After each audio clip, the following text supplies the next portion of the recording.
Du har en computer til salg? Ja. Ja. Jeg bliver lidt forsigtig, når der står hemmelig nummer på telefonen. Jeg tænker... Haha.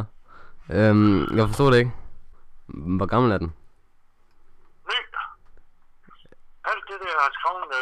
du har set annoncen, har du ikke det? Jo, men hvor gammel er den? Altså, hvor langt tager det sådan at spille på den? Eller se video? Det er nyt.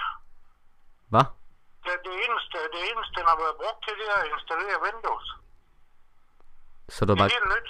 så du bare købt en computer for at installere Windows på? Ja, men det er fordi jeg skal have tiden til at gå, så har jeg lavet sådan en computer.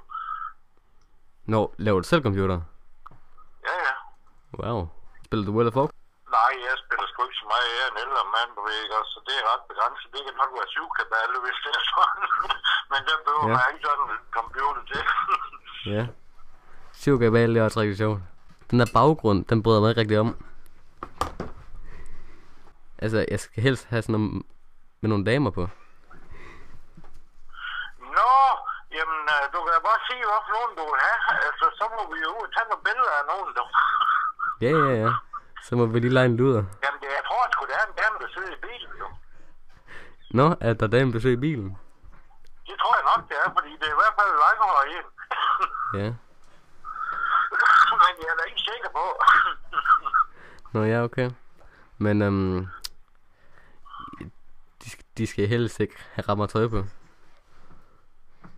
Jamen, det kan vi nok finde til dig, jo. Ja. Det er ingen problem. Ja. Jeg tror jeg selv, du skal finde. Det tror jeg ikke, jeg skal bestemme, og det. De er nok for gamle, dem jeg finder, du. Ja, det tænder jeg ikke på. Jamen, Preben. Ja. Det er et prank call. Hvad for noget siger du? Det er et prank call.